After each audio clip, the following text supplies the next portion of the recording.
Good morning and welcome back to Darwin. Here we are in Darwin CBD in front of our Parliament House. Sunday morning. We're just about to watch the start of the World Solar Car Challenge, which will go from Darwin to Adelaide, some 3,000 kilometres through some pretty harsh conditions. Teams for this Solar Car Challenge have come from all over the world, mostly universities with all their science and technology students come to test these vehicles under some pretty tough conditions.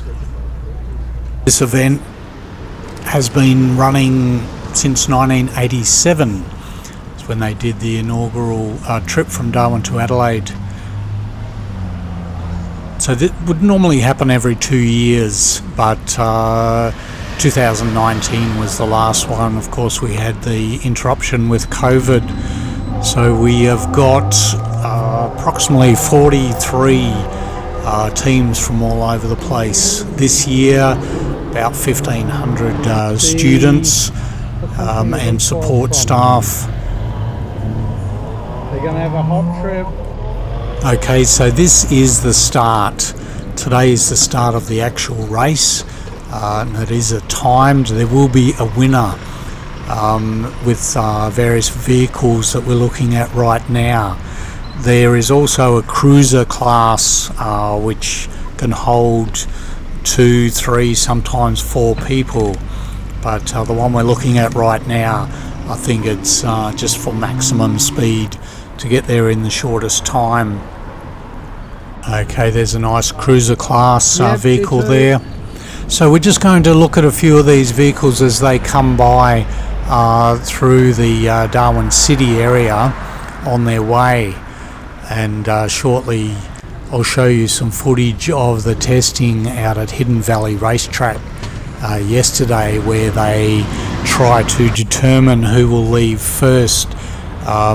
They get up to some mild speeds. I'm not sure if they went over 100 k's this year. They also have to prove stability and handling, and of course durability in these hot conditions.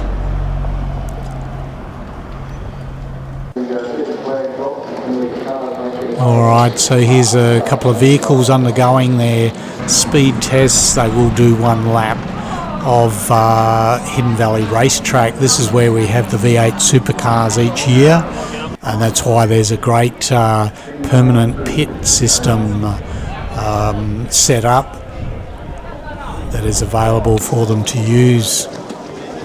So the teams seem to be scurrying around everywhere, making sure the cars are in their sort of qualifying form, if you will. There's a little map of where they will need to go. I think 3 days should do it.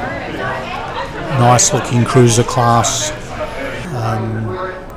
vehicle there. This year there seems to be a whole lot more support crew from the different universities, Australian and overseas.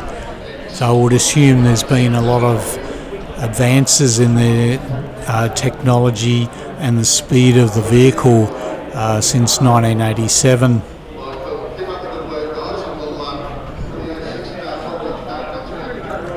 Alright, so I'm just going to poke my nose in a few of these pits.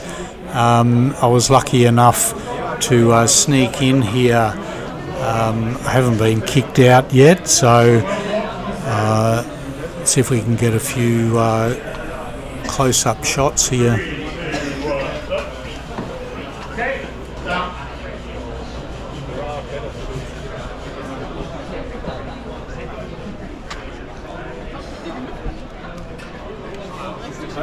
It's late October here in Darwin, so we're well into our build-up.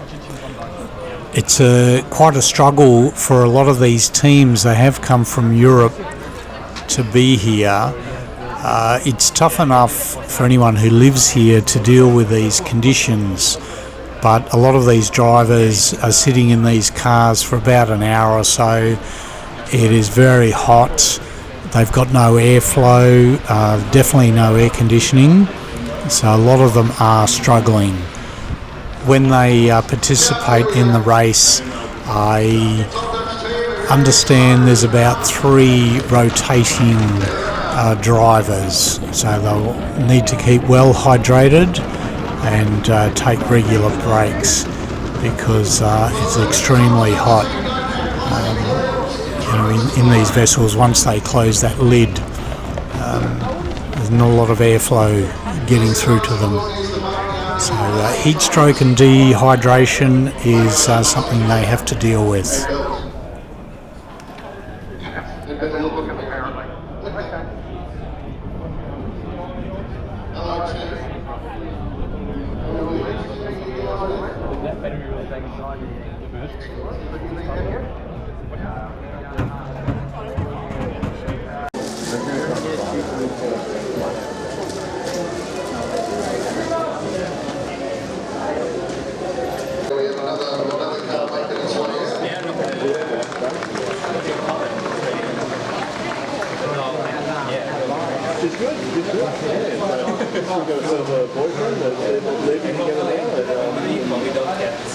Okay, one of the last vehicles leaving here. So I hope you've enjoyed just having a quick look at some of these very interesting and highly advanced electric vehicles. So just a few photos here to finish off. So you can check a lot more information on the World Solar Car Challenge website. You'll get more of an insight in what the teams have had to deal with here in Darwin and on their journey to Adelaide. I got the lift in there.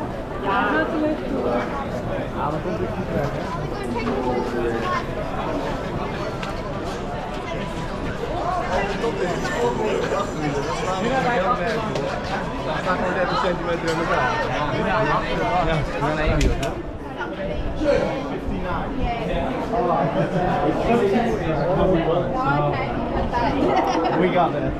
Oh, that's great. Really fast. Good job. Is that your contact? He's I was speaking to him at recess. Yeah. Yeah. He's the media. Oh, yeah.